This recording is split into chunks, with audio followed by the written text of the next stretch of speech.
Bom dia, meus queridos. Eu me chamo Conceição, tenho 78 anos e hoje vou abrir meu coração para vocês, contar uma história que eu guardei aqui dentro por muitos, muitos anos. Antes de começar, queria pedir para vocês curtirem este vídeo, sabe? E se inscreverem aqui no canal. E me contem aí nos comentários de onde vocês estão assistindo. Eu adoro saber que minha história está chegando em tanto lugar diferente. Era 1965. Nossa! Eu tinha só 23 aninhos e já estava casada há 4 anos com o Antônio, meu primeiro e único namorado da juventude. A gente morava numa cidadezinha do interior de Minas Gerais, daquelas onde todo mundo se conhece, sabe como é? Minha casa era simples, mas um brinco. Eu tinha um orgulho danado do meu lar. As cortinas de crochê que eu mesma fazia, o jardim com as rosas que plantei logo que a gente se mudou. Cada cantinho tinha um pedaço do meu amor. Naquela época, eu já tinha 2 filhos pequenos, o Carlinhos, de 3 anos, e a Maria Helena, com 1 aninho só. E eu carregava no ventre o meu terceiro filho. Tava no 5º mês de gestação, sabe?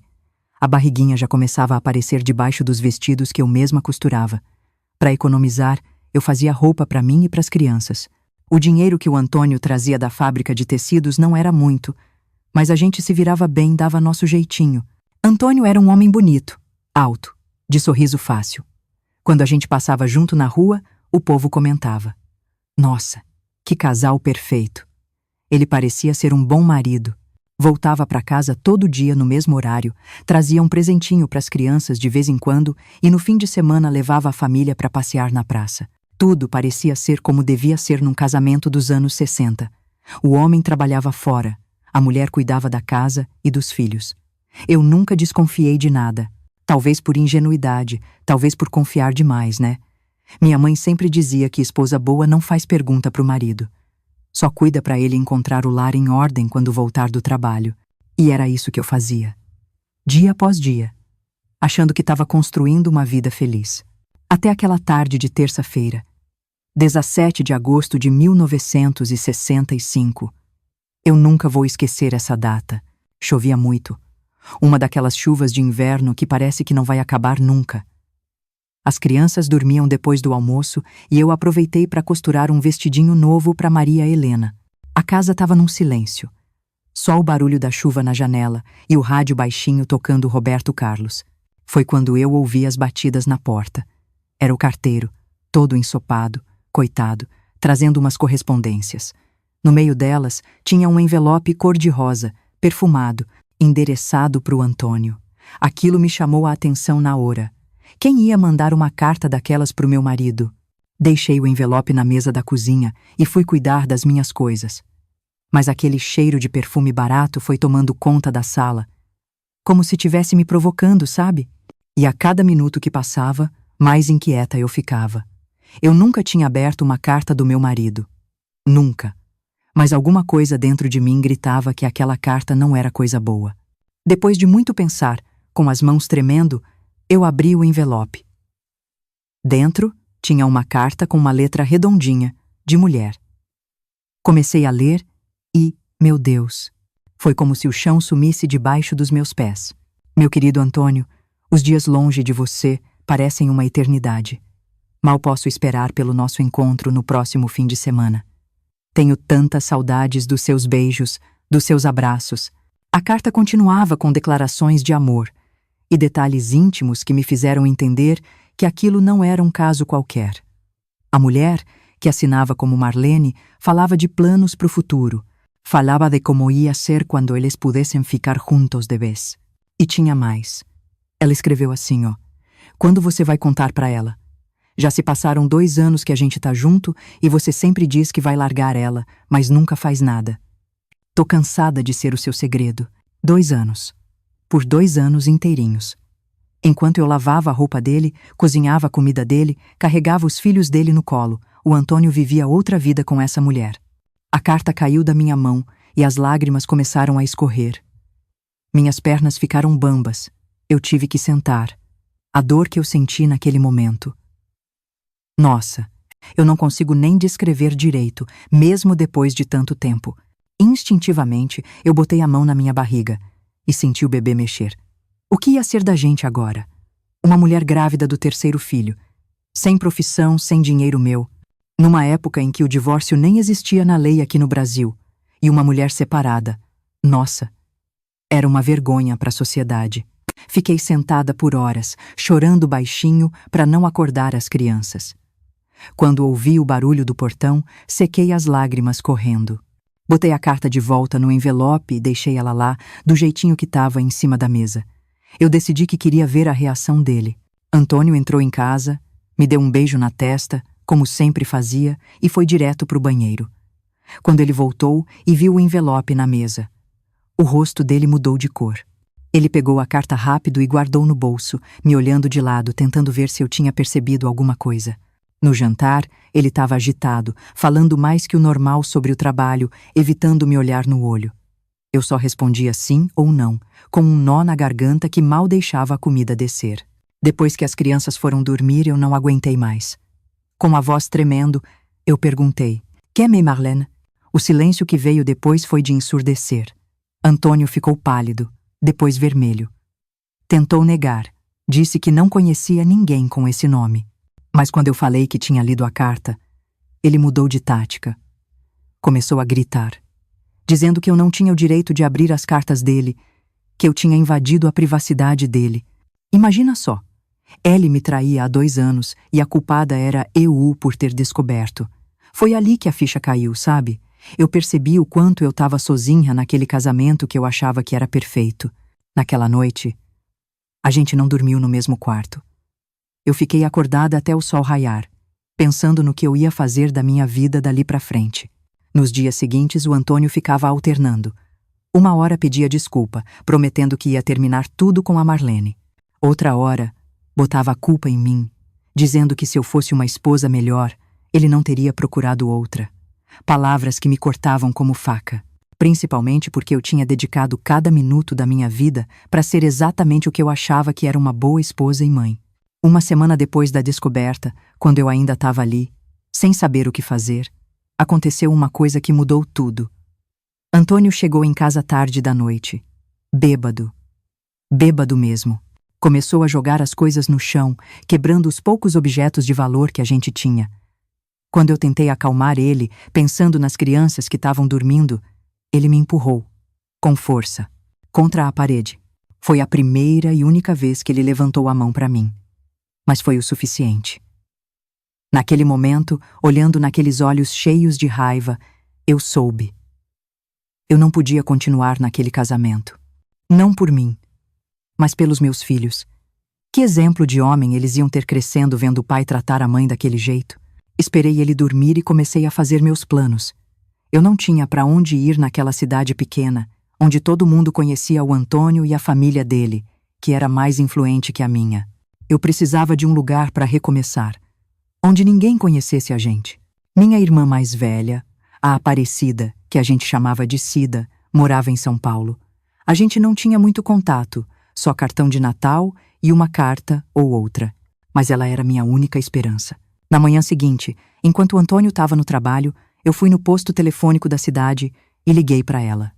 Com a voz embargada, chorando, contei tudo. A Cida não pensou 2 vezes. "Vem pra cá, Conceição. Minha casa é pequena, mas onde come um, come 2. Tem espaço para você e pras crianças. Aqui ninguém vai te julgar." Aquelas palavras, nossa, foram como um remédio para minha alma ferida. Eu sabia que a decisão que eu estava prestes a tomar ia mudar completamente a minha vida e a dos meus filhos. Mas eu também sabia que ficar seria aceitar uma vida de humilhação e mentira. Agora, olhando para trás, eu vejo que aquela carta perfumada, que chegou num dia de chuva, foi o começo da mulher forte que eu me tornei. Foi doído? Meu Deus, como foi? Mas também foi libertador.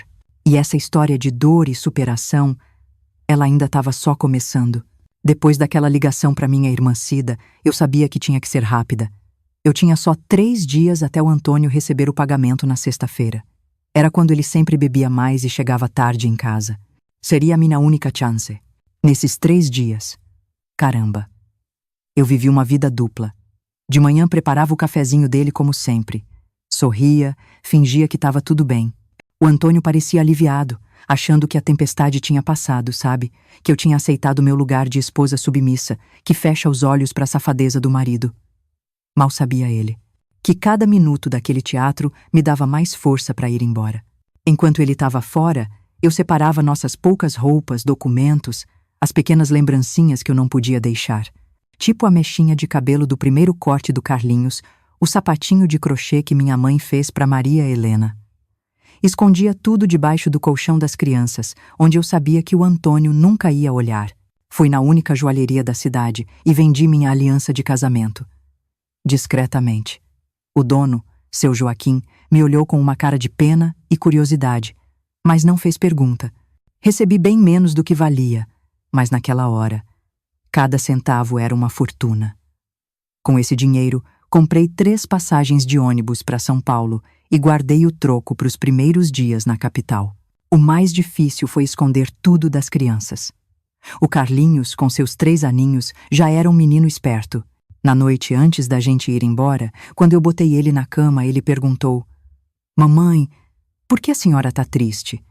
Eu engoli o choro e disse que era só cansaço. Dei um beijinho na testa dele, sabendo que na noite seguinte a gente estaria num mundo completamente diferente. Quando a sexta-feira chegou, meu coração parecia uma escola de samba. Batia tão forte que eu achava que ia sair pela boca. Preparei um almoço caprichado pro Antônio, como se quisesse me desculpar pelos dias de tensão. Ele sorriu, satisfeito. Me deu um beijo antes de sair e disse que ia voltar mais tarde, porque ia tomar uma com os amigos depois do trabalho. Era exatamente o que eu esperava. Assim que ele fechou o portão, eu comecei a agir. Tirei as malas improvisadas do esconderijo, vesti as crianças com a melhor roupinha, dizendo que a gente ia visitar uma tia que eles não conheciam. A Maria Helena, bebê, não entendia nada. Mas o Carlinhos ficou todo animado com a ideia de andar de ônibus pela primeira vez. Eu olhei para aquela casa uma última vez. A casinha que eu tinha feito virar um lar com tanto carinho. Os móveis que a gente comprou com tanto sacrifício. O jardim que eu cuidava todo dia. Tudo ia ficar para trás. Por um segundo, eu pensei em desistir. Mas aí eu senti o bebê mexer na minha barriga e lembrei do empurrão. Da cara de desprezo do Antônio. Não tinha mais volta. A gente saiu pelos fundos, para evitar os vizinhos fofoqueiros. Peguei um táxi para a rodoviária com parte do dinheiro que eu tinha guardado. O motorista, um senhor que eu não conhecia, não fez nenhuma pergunta. Talvez ele tenha visto o medo nos meus olhos e entendeu que tem horas que o silêncio é a maior gentileza do mundo. Na rodoviária, comprei as passagens para o ônibus das 4:30 da tarde. A gente tinha quase 1 hora de espera. 1 hora que eu me senti um bicho acuado, sabe? E se o Antônio descobrisse? E se alguém visse a gente e contasse para ele? Toda vez que alguém entrava na rodoviária, meu coração gelava. Sentei num canto afastado com as crianças do meu lado e tirei da bolsa o último pedaço de bolo que eu tinha trazido para distrair eles.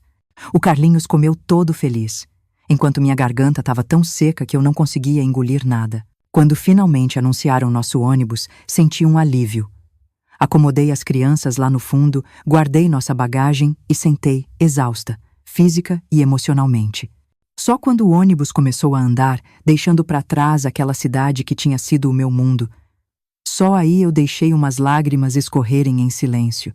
A viagem para São Paulo durou quase 12 horas. 12 horas olhando pela janela o mundo passar, com a Maria Helena dormindo no meu colo e o Carlinhos, encantado, apontando para tudo. 12 horas pensando no que seria de nós. Uma mulher sozinha, com 2 filhos pequenos e um terceiro a caminho, numa cidade gigante e desconhecida. Cheguei em São Paulo na madrugada de sábado. As crianças dormindo no meu colo, uma mala pequena e o coração pesado de incerteza. A Cida estava esperando a gente na rodoviária. O rosto dela mostrava preocupação e carinho. Ela me deu um abraço apertado, longo, sem dizer nada. E depois pegou a Maria Helena do meu colo para me ajudar.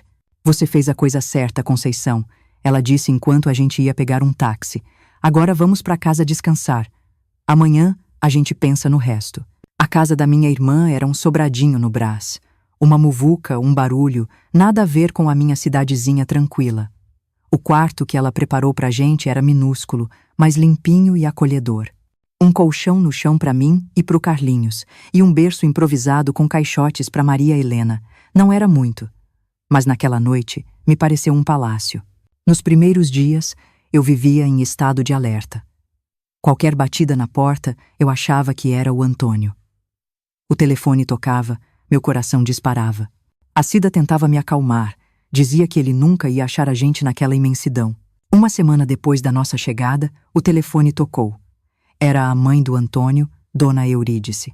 Com uma voz fria, ela me avisou que o Antônio tinha dado queixa na delegacia, me acusando de sequestrar as crianças.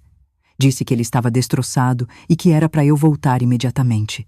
Se você não voltar por bem, ele vai te buscar, ela ameaçou. E você sabe como ele fica quando bebe. Aquelas palavras me gelaram a espinha. Por um momento eu pensei em desistir, em voltar para aquela vida de mentira. Mas aí, eu olhei para o Carlinhos brincando no quintalzinho dos fundos, para Maria Helena dormindo em paz e toquei na minha barriga. Não, eu não ia voltar. Dona Eurídice, eu respondi, com uma firmeza que nem eu sabia que eu tinha. Pode avisar pro seu filho que a gente não tirou férias, a gente não tá passeando, a gente foi embora. E se ele tentar vir atrás da gente, eu vou ter muita coisa para contar na delegacia sobre o porquê eu saí de casa. Desliguei o telefone com as mãos tremendo, mas o coração decidido. A Cida, que ouviu tudo, me abraçou em silêncio. Foi ali que eu entendi que não tinha mais volta. Eu tinha que construir uma vida nova ali. Por mim e pelos meus filhos. Os dias viraram semanas, as semanas viraram meses. Minha barriga crescia, e junto com ela a preocupação de como eu ia sustentar 3 crianças sozinha. A Cida trabalhava numa fábrica de tecidos. Ganhava pouco, e já me ajudava demais deixando a gente morar com ela. Foi ela que me deu a ideia de usar meu talento com a costura para ganhar um dinheirinho. Começou a trazer retalhos da fábrica, tecidos que iam pro lixo por causa de defeitinhos. Com a minha máquina de costura, a única lembrança que eu trouxe da minha vida antiga, comecei a fazer pequenos concertos para as vizinhas. No começo, era só um remendo aqui, uma barra de calça ali. Mal dava pro leite das crianças. Mas aos poucos, a minha fama de boa costureira foi se espalhando pelo bairro. Logo eu já estava fazendo mais que concerto. Comecei a criar roupinhas de criança com os retalhos coloridos, vestidos para as moças da vizinhança, cortinas para as casas. Em outubro de 1965, com o barrigão já enorme, veio a primeira grande encomenda. Eram os vestidos de Natal para as 3 filhas da Dona Helena, a esposa do dono da padaria. Eu trabalhei dia e noite naqueles vestidos, fazendo cada babado, cada detalhe, com a maior perfeição. Quando eu entreguei, a Dona Helena ficou tão encantada que me pagou o dobro do que a gente tinha combinado. Isso é para você comprar as coisinhas pro bebê, ela disse, olhando para minha barriga. E quero que faça mais roupas para as minhas meninas depois que você se recuperar. Aquele dinheiro extra foi uma bênção. Deu para comprar fraldas, roupinhas e até um berço de verdade para o bebê que ia chegar. E mais importante, me deu esperança de que um dia eu poderia ter nosso próprio cantinho. No dia 12 de novembro de 1965, depois de um parto longo e difícil, nasceu meu terceiro filho. Um menino forte e saudável que eu chamei de José em homenagem ao meu pai. Olhando para aquele rostinho inocente, eu prometi para mim mesma que ele nunca ia saber da dor que envolveu a chegada dele. Para ele e para todo mundo que perguntasse, o pai dele tinha morrido antes dele nascer. Uma mentira. Mas uma mentira que me parecia melhor do que a verdade amarga. As primeiras semanas depois do parto foram uma prova de fogo. 3 crianças pequenas dependendo de mim, noites sem dormir, o corpo ainda se recuperando e a urgência de voltar a trabalhar. Eu não sei como eu teria sobrevivido sem a ajuda da Cida e das vizinhas, que se revezavam para olhar as crianças enquanto eu costurava. Foi nesse período, entre fraldas e mamadeiras, entre pontos e alinhavos, que eu comecei a redescobrir quem era a Conceição, além de esposa e mãe. Descobri uma força dentro de mim que eu nem sabia que existia. Uma vontade de leoa para não só sobreviver, mas para construir algo melhor para os meus filhos. E foi assim, com uma máquina de costura e a coragem que nasceu do desespero, que começou a minha jornada de reconstrução. Uma jornada que ainda guardava muitas surpresas. Algumas doídas, outras inesperadamente doces. Os anos que vieram depois da chegada do pequeno José foram de muito trabalho e sacrifício, mas também de pequenas vitórias que me faziam seguir em frente. O ano de 1966 já começou com um desafio. A Cida me contou que o noivo dela finalmente tinha conseguido juntar dinheiro para comprar uma casinha maior e que eles iam se casar em março. Eu fiquei tão feliz por ela, de verdade. Minha irmã tinha adiado os próprios sonhos por tanto tempo para nos ajudar, mas ao mesmo tempo, o medo tomou conta de mim. Para onde a gente ia morar? Foi a dona Helena, a dona da padaria, que já tinha virado minha cliente fiel, que nos salvou. Ela tinha um quartinho nos fundos da padaria que estava vazio. Não é grande coisa, Conceição, ela disse, mas tem um banheiro e você pode usar de casa e de ateliê. O aluguel era simbólico, uma coisinha que eu podia pagar com a minha costura. E o melhor, ficava pertinho da escolinha onde o Carlinhos já estava matriculado. A gente se mudou para o nosso primeiro lar em fevereiro de 1966. Era um cômodo só, bem pequeno, com um banheirinho. De dia, era meu ateliê. De noite virava nosso quarto, mas era nosso. Pela primeira vez desde que eu saí correndo da casa do Antônio, eu senti que tinha algum controle sobre a nossa vida. Eu organizei o espaço direitinho. Minha máquina e a mesa de trabalho ficavam num canto. No outro, o berço do José e um colchão para os dois maiores. Eu dormia num colchonete fino que enrolava de dia. As roupas ficavam em caixas de papelão que eu forrei com tecido para ficarem mais bonitinhas. A gente não tinha muito, mas eu mantinha tudo num brinco de limpo e organizado. O trabalho começou a aumentar. Além das roupinhas de criança, comecei a pegar encomendas de vestidos de festa para senhoras do bairro. Meu preço era mais em conta que o das lojas do centro e eu caprichava em cada detalhe. Lembro de passar noites em claro bordando pérolas num vestido de noiva, os dedos doendo, os olhos ardendo de sono, mas o coração cheio de orgulho. As crianças cresciam rápido. O Carlinhos, já com 4 anos, adorava desenhar. Muitas vezes, eu usava os desenhos dele como inspiração para os apliques nas roupinhas. A Maria Helena, com seus 2 aninhos, era uma doçura. Ficava do meu lado enquanto eu costurava, brincando com os retalhos. E o José, meu caçulinha, era um bebê tranquilo que parecia entender que a mãe precisava trabalhar. Lá para meados de 1967, eu recebi uma encomenda que mudou nossa história. Dona Clélia, esposa de um comerciante rico, queria um vestido especial para o aniversário de 15 anos da filha. Era um trabalho grande, que ia me pagar o suficiente para finalmente comprar uma geladeira, um luxo que a gente ainda não tinha. Eu trabalhei naquele vestido com toda a minha alma. Usei um cetim cor-de-rosa lindo que ela mesma trouxe de uma viagem para o Rio de Janeiro. O modelo era complicado, cheio de babados e pérolas, inspirado numa revista francesa. Levei quase um mês, fazendo provas, ajustando cada coisinha. Quando eu finalmente entreguei, Dona Clélia ficou tão maravilhada que me convidou para a festa, para eu ver a filha dela usando a minha criação. Eu hesitei. Não tinha roupa para um evento chique daqueles. E com quem eu ia deixar as crianças? Mas ela insistiu. Disse que ia ser bom para eu conhecer gente nova, possíveis clientes. Pedi para Cida ficar com as crianças e fiz um vestido simples para mim, de um tecido azul marinho bem discreto. Cheguei na festa me sentindo um peixe fora d'água, sabe? Uma costureira humilde no meio da alta sociedade de São Paulo. Mas quando a aniversariante entrou no salão com o meu vestido, nossa! Os cochichos de admiração me encheram de orgulho. Durante a festa, Dona Clélia, muito generosa, me apresentava para todo mundo como a melhor costureira de São Paulo. Um exagero, claro. Mas naquela noite eu distribuí todos os cartõezinhos simples que eu tinha mandado fazer. Na semana seguinte começaram a chegar as primeiras clientes daquele círculo social mais alto. Senhoras que nunca teriam vindo até o Brás encomendar um vestido, mas que vieram depois de ver meu trabalho. Com elas, vieram pedidos mais chiques, que pagavam melhor. E a necessidade de eu me adaptar, de ser mais profissional. Uma dessas clientes novas, Dona Vitória, esposa de um médico famoso, fez um comentário que plantou uma sementinha na minha cabeça. Conceição, seu trabalho é excelente. Mas este lugar, ela disse, olhando em volta do quartinho, onde minhas crianças brincavam enquanto eu tirava as medidas dela, não combina com a qualidade do que você faz. Você precisava de um ateliê de verdade. Um ateliê de verdade. Aquilo ficou na minha cabeça. Parecia um sonho impossível.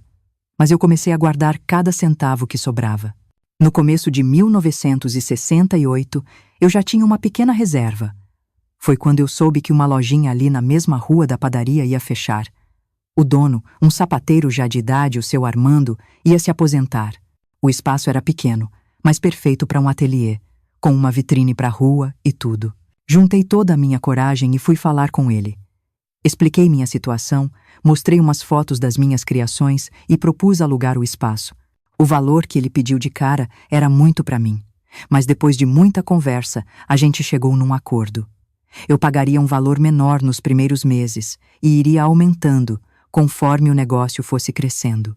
Em março de 1968, eu inaugurei o Ateliê Conceição, meu primeiro negócio próprio. Investi quase tudo que eu tinha numa placa bonita, em manequins para vitrine e numa máquina de costura industrial usada. A gente continuou morando no quartinho dos fundos da padaria, que agora ficou até mais espaçoso sem a tralha da costura. A abertura do ateliê coincidiu com uma época de muita mudança no país, na moda. As saias encurtando, as cores vibrando. Eu tive que me virar para estudar as tendências, aprender técnicas novas. O Carlinhos já estava com 6 anos e na escola em tempo integral. A Maria Helena, com 4, ficava numa creche da igreja à tarde. E o José, meu bebezinho de 2 anos, ficava comigo de manhã no ateliê, encantando as clientes com aquele sorriso doce. A rotina era de matar. Eu acordava às 5, fazia café, adiantava o almoço, levava todo mundo para a escola e creche, abria o ateliê às 8, trabalhava até às 6, buscava as crianças, fazia janta, ajudava na lição, botava todo mundo para dormir e ainda costurava mais um pouco. O único dia de folga era o domingo, que era sagrado. Dia de parque, de missa, de fazer um almoço especial. Eram os momentos que eu tentava compensar minha ausência. Foi numa tarde de domingo dessas, lá por meados de 1969, que eu tive uma visita inesperada. A gente estava no parquinho do bairro, as crianças no balanço, quando eu vi um rosto conhecido vindo na minha direção. Meu coração quase parou. Era a Laura, prima do Antônio. Na hora o medo voltou com tudo. Já fazia 4 anos que eu tinha fugido. Será que o Antônio tinha me achado? Será que ele vinha buscar as crianças? A Laura se aproximou com cuidado, vendo que eu fiquei pálida. Calma, Conceição, ela disse. Não vim amando de ninguém, não. Eu tô morando em São Paulo há 2 anos e te vi na feira semana passada por acaso. Não tive coragem de falar na hora, mas não consegui parar de pensar em você e nas crianças. Meio desconfiada, convidei ela para um cafezinho na padaria, sem tirar o olho das crianças. E foi ali que eu soube das novidades da minha vida antiga. O Antônio tinha se casado de novo, com a Marlene, a mulher da carta. Eles moravam na mesma casa que um dia foi nossa, e agora tinham um filho deles. Segundo a Laura, ele quase nunca falava de mim ou das crianças. Era como se a gente tivesse sido apagado da vida dele. A mãe dele, Dona Eurídice, essa sim ainda guardava rancor. Eles nunca te procuraram de verdade, Conceição.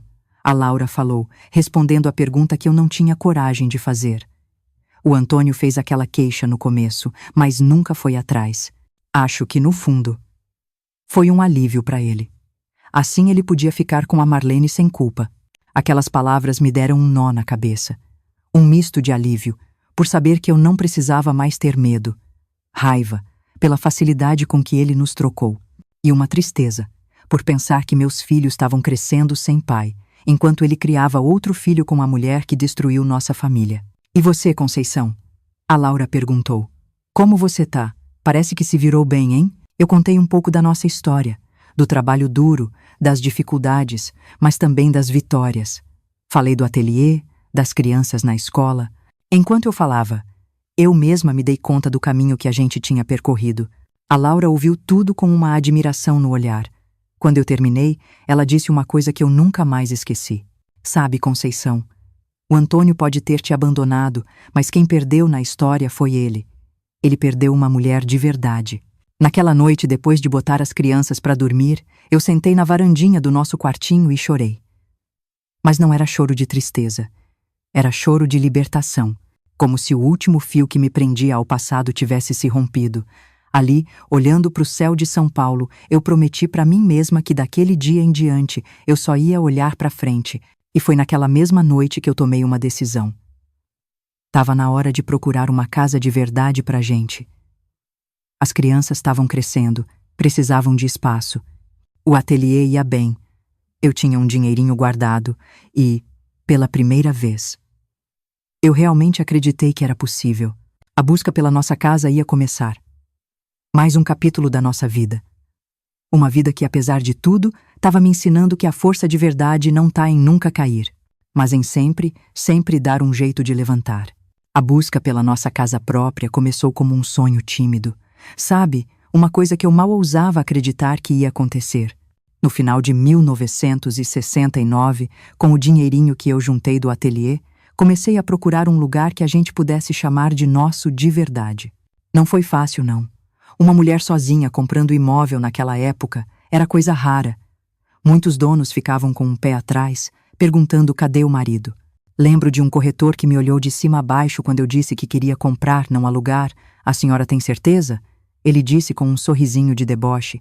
Não quer consultar seu esposo primeiro? Eu respirei fundo e respondi. Olha, eu sou viúva e costureira. Tenho meu próprio negócio e posso provar minha renda. Se o senhor não quiser me atender, eu procuro outro. A cara que ele fez foi impagável. Depois de meses procurando, achei uma casinha na Vila Mariana. Um bairro mais tranquilo, mas com ônibus e boas escolas públicas por perto. A casa estava precisando de uma boa reforma, por isso o preço era mais em conta. Tinha 2 quartos pequenos, sala, cozinha, um banheiro e um quintalzinho, onde eu já imaginei as crianças brincando e eu plantando umas flores. O dono era um senhor que ia se mudar para o interior. Quando ele soube da minha história, eu contei a minha verdade oficial, que era viúva com 3 filhos. Ele aceitou umas condições melhores de pagamento. Também fui criado só pela minha mãe. Ele me disse: sei como é duro. Assinamos os papéis em março de 1970. Eu nunca vou esquecer o momento em que peguei as chaves da nossa casa. As crianças pulando em volta de mim e eu segurando aquele pedacinho de metal que significava o mundo naquele instante. Nossa, me faltou o ar. Ali estava eu, Conceição, que 5 anos antes tinha fugido de madrugada com a roupa do corpo, agora dona da minha própria casa. A mudança foi uma festa, misturada com um cansaço danado. Nossos poucos móveis vieram numa carroça. O resto, a gente ia comprando aos poucos. Nas primeiras semanas, dormimos em colchões no chão, comemos sentados em caixotes. Mas não importava, era o nosso lar. O Carlinhos, já com 8 anos, tinha o cantinho dele pela primeira vez. A Maria Helena e o José dividiam o outro quarto. Eu reservei um canto da sala para minha máquina de costura, para trabalhar de noite depois que eles dormissem. Com o tempo, a casa foi ficando com a nossa cara. Plantei rosas no jardim, costurei cortinas coloridas, economizei meses para comprar nossa primeira geladeira novinha em folha. Cada coisinha era uma vitória. O ateliê continuava indo bem. Em 1971, contratei minha primeira ajudante, a Neide. E foi nessa época que conheci a Teresa, uma professora que virou minha melhor amiga. Nossos filhos ficaram amigos no parque e a gente criou um laço muito forte. Ela também era viúva e criava um filho sozinha. A gente se entendia no olhar. Foi a Teresa que me botou pilha para voltar a estudar. Conceição, você é inteligente demais para ter só o primário, ela dizia. A ideia me assustava. Estudar de novo? Com que tempo? Mas ela insistiu tanto que em 1972, com 30 anos, eu me matriculei no supletivo noturno. As primeiras semanas foram horríveis. Eu me sentia velha, burra. Pensei em desistir várias vezes. Mas uma noite, cheguei em casa arrasada depois de uma prova e o Carlinhos estava me esperando acordado. Mamãe, a senhora vai conseguir, ele disse, me mostrando um desenho de uma mulher com chapéu de formatura. É para a senhora. Como desistir depois daquilo? Eu continuei, estudando até de madrugada. Foi puxado, mas foi maravilhoso. Em dezembro de 1973, eu peguei meu diploma do ginásio. Meus 3 filhos na primeira fila, aplaudindo de pé. Olhando para aqueles rostinhos cheios de orgulho, eu soube que todo o sacrifício tinha valido a pena. Em 1974, com a crise no país, as encomendas de roupa de festa diminuíram. Tive que me reinventar de novo. Comecei a fazer uniformes escolares. Criei uns modelos, bati na porta de várias escolas e o negócio deu muito certo. Em 1975, eu já fornecia uniformes para 5 escolas e precisei contratar mais gente. O Carlinhos, já com 13 anos, virou meu braço direito na administração do ateliê. A Maria Helena, com 11, já mostrava talento para o desenho e me ajudava a criar os modelos. E o José, meu menino quieto de 9 anos, continuava sonhando em ser médico. Nossa vida tinha encontrado um rumo. Não era fácil, mas a gente tinha nosso cantinho, nossa comida na mesa e até um dinheirinho para viajar nas férias para visitar a Cida. Em 1976, essa paz foi abalada. A Laura, prima do Antônio, apareceu no ateliê. Conceição, o Antônio descobriu onde vocês moram. Um conhecido em comum tinha nos visto num shopping e comentou com ele. Ele não disse o que vai fazer, a Laura falou, mas achei que você devia saber. Os tempos são outros. Os meninos tão grandes. Talvez ele queira conhecer eles. O medo que eu senti foi diferente. Não era mais medo de passar fome, de ficar na rua. Era medo de bagunçar a cabeça dos meus filhos, que cresceram acreditando que o pai tinha morrido. Passei noites em claro. Conto a verdade? Fujo de novo? Foi minha amiga Teresa que me deu um choque de realidade. Conceição, acorda. Você não é mais aquela menina assustada. Você é uma empresária, uma mãe incrível. Se ele aparecer, enfrente ele de cabeça erguida. As palavras dela me deram coragem. Procurei um advogado. Contei tudo. A traição, a fuga, a mentira sobre ser viúva. O doutor Paulo me acalmou. Dona Conceição, pelo abandono de todos esses anos, nenhum juiz tiraria essas crianças de você. Fique tranquila. Fiquei meses esperando o confronto, ensaiando o que eu ia dizer. Mas o Antônio nunca apareceu. Um ano depois, a Laura me contou que ele disse para a família que tinha nos visto de longe, num parque. Disse que a gente parecia feliz e que ele decidiu deixar as coisas como estavam. Nunca soube se foi verdade ou se foi só uma desculpa. O que importa é que o medo passou. E a gente continuou. Nosso ateliê virou uma pequena confecção. Em 1979, compramos uma casa maior, no mesmo bairro, com um quarto para cada filho. No quintal, eu finalmente plantei minha jabuticabeira, olhando para trás. Para aquela menina assustada fugindo na madrugada. Eu mal acredito em tudo que a gente viveu. Aquela carta perfumada que parecia a maior tragédia da minha vida foi, na verdade, o começo da minha libertação. Foi o que me forçou a encontrar uma força que eu nem sabia que eu tinha.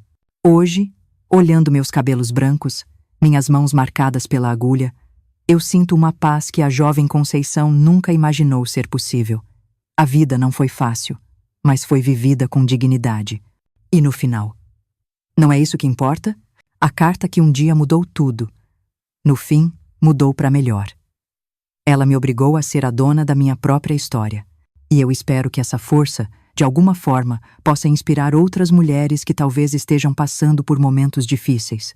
Nunca é tarde para recomeçar. Nunca é tarde para ser feliz. Essa é a lição mais preciosa que a vida me deu e que eu compartilho hoje, do fundo do meu coração, com vocês. Obrigada por me ouvirem até aqui. Se essa história tocou seu coração, compartilha com alguém que precise ouvir que sempre existe esperança. E se gostaram do vídeo, não esquece de curtir e se inscrever no canal, tá bom? Um beijo bem grande da vovó Conceição. Continua. Faculdade.